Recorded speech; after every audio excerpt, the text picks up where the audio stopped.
ठीक है बच्चों, ये क्वेश्चन हो गया हमारा यहाँ पे कंप्लीट, जिसमें हमने 2 इंडिपेंडेंट सैंपल्स लिए और उसकी टेस्टिंग की। अब उसके बाद है 2 सैंपल्स हैं लेकिन इंडिपेंडेंट सैंपल्स नहीं है, डिपेंडेंट सैंपल्स हैं। ठीक है, तो आपके सारे स्टेप्स वही होंगे जैसे हमने पहले किए थे, 1 2 3 करके।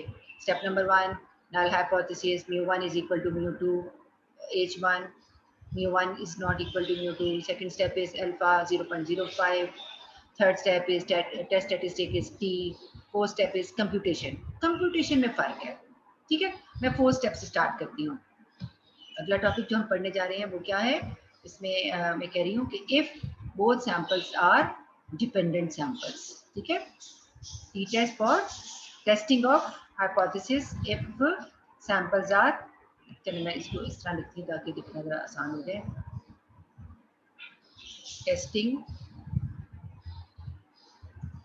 ऑफ हाइपोथेसिस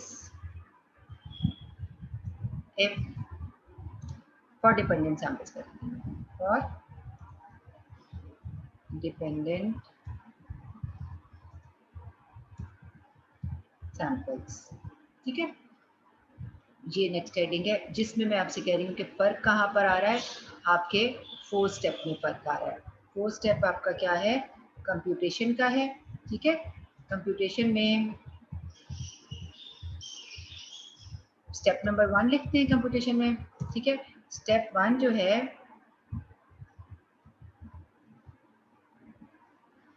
बच्चे और आ रही है, मैं इनको एडमिट कर लूँ।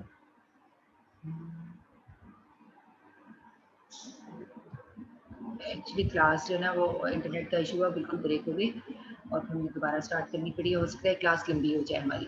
ठीक है, जितनी होगी हम उसको इस टॉपिक को कंप्लीट करते हैं। स्टेप नंबर 1, स्टेप 1 क्या होगा, डिफाइन 2 वेरिएबल्स।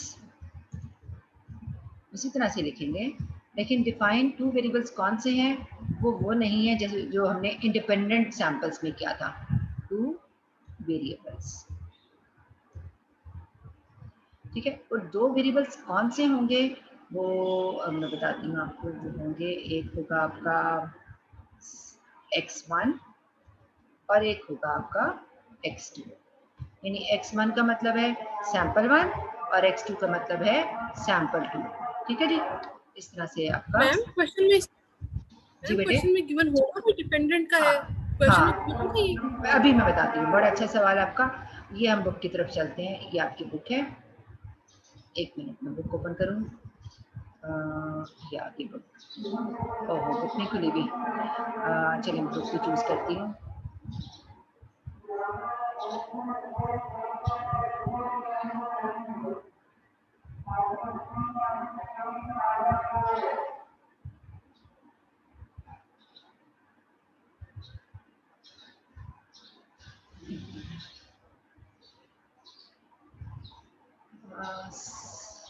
पार्ट 2 है ये बुक खुल रही है। इसमें बुक में पहले मैं आपको इंडिपेंडेंट का क्वेश्चन दिखाती हूँ कि वो कैसा होगा, तो मैं आपको डिपेंडेंट का सैंपल क्वेश्चन दिखाती हूँ कि वो कैसा होगा।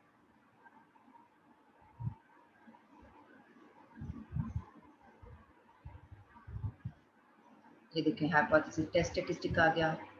ये हमने पढ़े थे टॉपिक्स। ठीक है ना, ये वाला हम ये भी पढ़ाया था मैंने आपको टेबल के टाइप 1 एरर टाइप 2 एरर कैसे होती हैं ये। ठीक है, इतनी डिटेल में आगे जाने की जरूरत नहीं, बस लेवल ऑफ सिग्निफिकेंस है। 1 टेल 2 टेल मैंने आपको बताया था कि 1 टेल हो तो क्रिटिकल रीजन पूरा एक तरफ चला जाता है, या चाहे वो लेफ्ट साइड पे जाए चाहे वो राइट साइड पे जाए। जब 2 टेल होता है तो आधा लेफ्ट पे और आधा राइट पे चला जाता है, और नॉट इक्वल टू लिखते हैं एज 1 में, और हमारा ज़्यादातर काम इसी से करेंगे हम। ठीक है, ये वाला जो थर्ड वाला केस है, इन सबको निकालते हुए आगे हम चलते हैं क्वेश्चन की तरफ। अच्छा, मैं थोड़ा सा ना और तेज़ी से आपको जाऊँ क्योंकि ये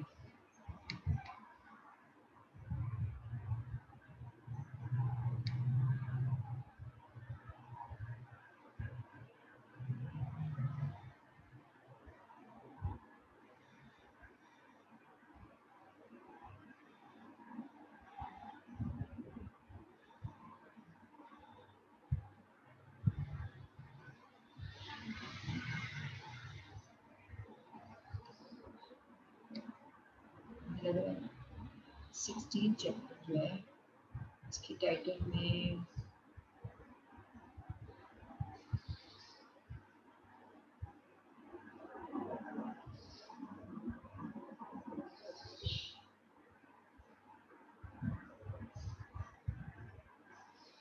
मुझे ना वो टेबल ऑफ कंटेंट से देख लेना चाहिए, ठीक है।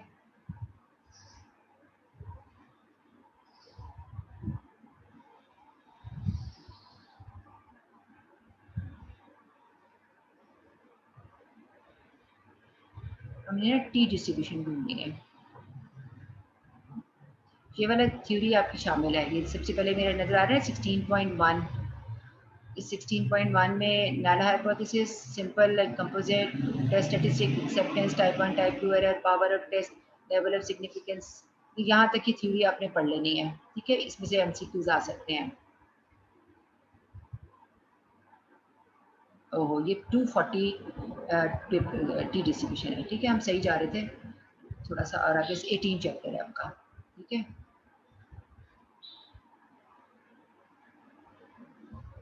20 चैप्टर आ गया, ये 19 है, इससे थोड़ा सा पीछे। ये देखें जी, अभी आपके पास क्वेश्चन आ गया 18.20 नजर आ रहा है। और ये मेल्स और फीमेल्स हैं। मेल्स और फीमेल्स इंडिपेंडेंट डेटा ही होगा ना। इन्होंने क्या कहा कि 10 मेल हैं और 10 फीमेल हैं, फिजेंट्स, और ये कोई एनिमल्स की बात हो रही है।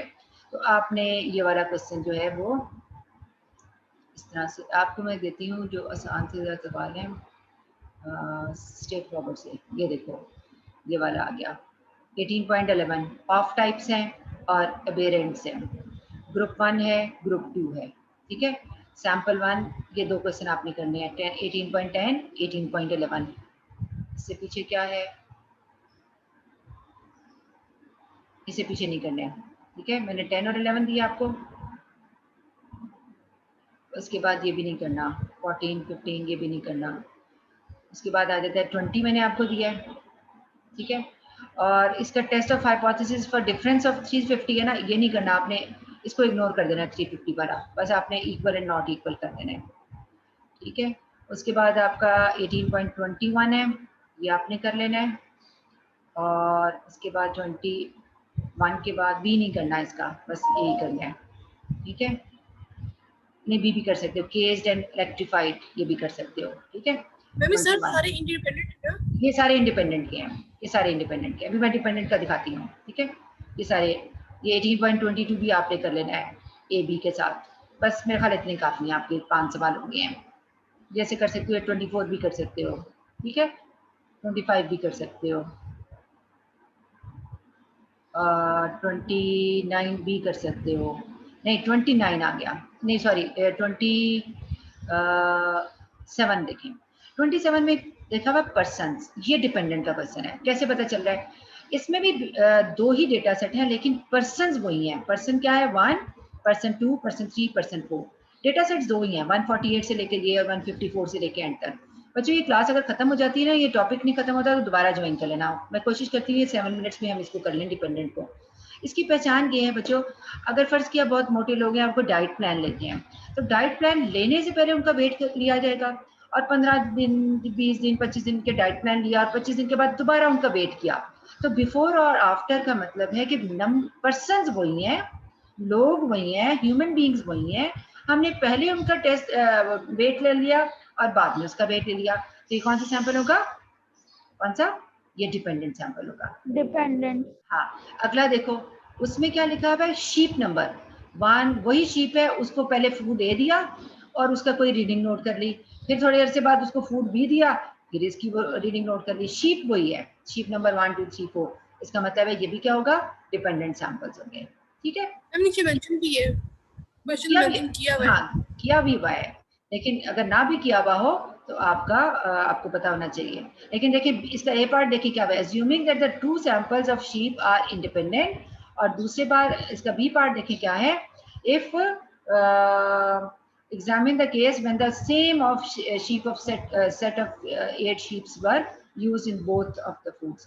पहला इंडिपेंडेंट के साथ ही क्वेश्चन करना है और दूसरा इन्होंने कहा डिपेंडेंट के साथ, जिसमें शीप को कंसिडर करना है। पहले वाले में उसने कहा शीप को कंसिडर नहीं करना, यानी कि सिर्फ ए और बी को ले लेना है। तो इंडिपेंडेंट का क्वेश्चन कर लेना। इन्होंने 29 क्वेश्चन में दोनों ही आपको काम करा दिए मैं, ठीक है, ए और बी की तरह से। अच्छा, अगला 30th क्वेश्चन देखो, स्टेशन 1 से लेकर स्टेशन 9 वही स्टेशन है, उनको वैरायटी 1 दी गई है और फिर उनको वैरायटी 2 दी गई है और फिर उनके बाद उनकी रीडिंग्स नोट की गई है। रीडिंग्स 48 और 38 और 45 आई हैं।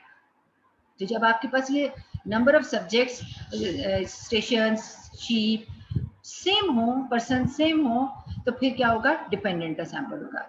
अभी देखो रेडियल टायर्स और बेल्टेड टायर्स, इसका मतलब है कि कुछ गाड़ियां हैं, उन गाड़ियों को पहले ये टायर लगा के उनकी स्पीड चेक की गई या माइलेज चेक की गई, फिर उन्हीं गाड़ियों को, ठीक है, यहाँ नहीं लिखा हुआ 1 2 3 4 5 6, लेकिन इसमें कहीं स्टेटमेंट में लिखा होगा कि गाड़ियां वही हैं, फिर उन्हीं गाड़ियों को विदाउट चेंजिंग ड्राइवर्स, ठीक है, नजर आ रहा है, विदाउट चेंजिंग ड्राइवर भी चेंज नहीं करना है, सेम कार्स नजर आ गए, सेम कार्स, ये डिपेंडेंट का क्वेश्चन है। उन्हीं को बेल्टेड टायर लगाया गया और बेल्टेड टायर लगाने के बाद दोबारा उनकी माइलेज चेक की गई, ठीक है।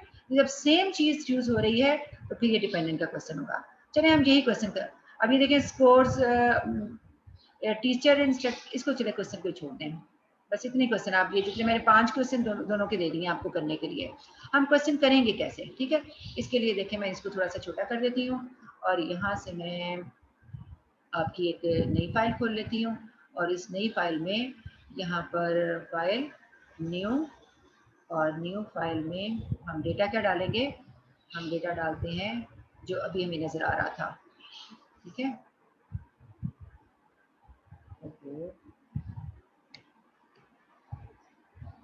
टाइम ही खत्म हो जाएगा मुझे लगता है डेटा एंटर करते करते।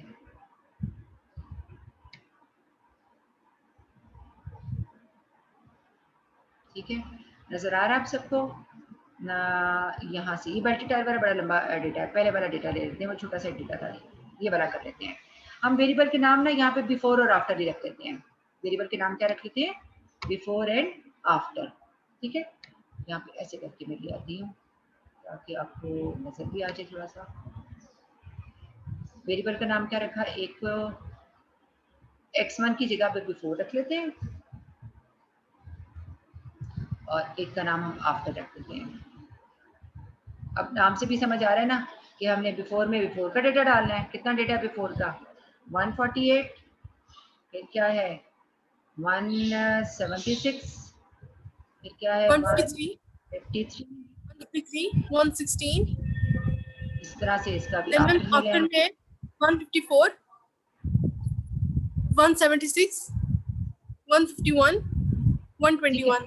ठीक है जी, अब हम एनालाइज में जाएंगे, उसी तरह से कंपेयर मीन्स में जाएंगे।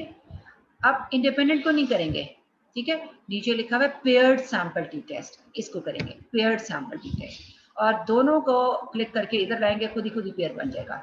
ये देखें दोनों को मैं लाई ना, बिफोर और आफ्टर सामने आ गए एक दूसरे के, नजर आ रहे हैं, और बस इसको आपने ओके कर देना है तो आपका रिजल्ट आ जाएगा।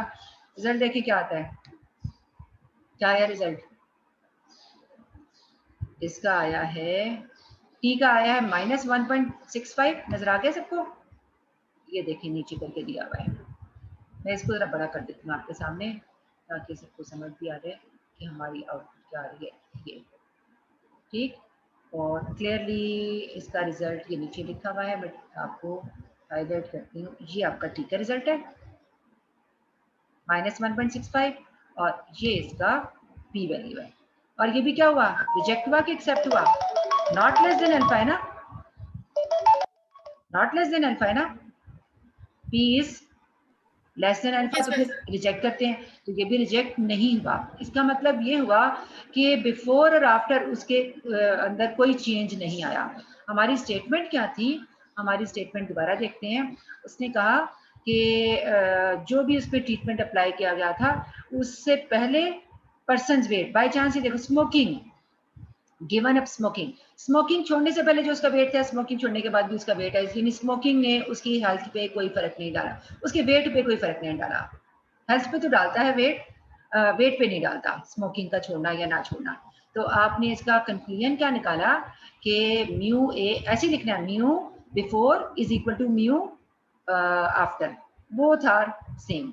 Average before taking smoking is same as the after taking smoking, ठीक है, दोनों में वेट्स इनके। मैम इसमें H नॉट क्या होगा इसका वैल्यू जो नीचे थे mu 1 is equal to mu 2 ऐसे लिखेंगे, mu before is equal to mu after, before और आफ्टर Okay, लिख लो, ठीक है।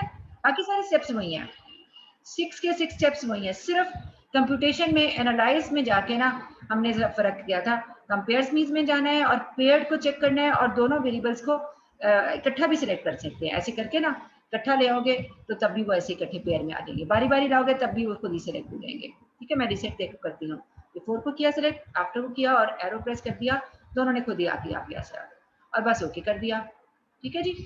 अब आपने क्या करना है, इस क्वेश्चन को एक्सरसाइज को कंप्लीट कर लेना है, ठीक है। Thank you so much, Allah Hafiz. Ma'am kindly दोनों आप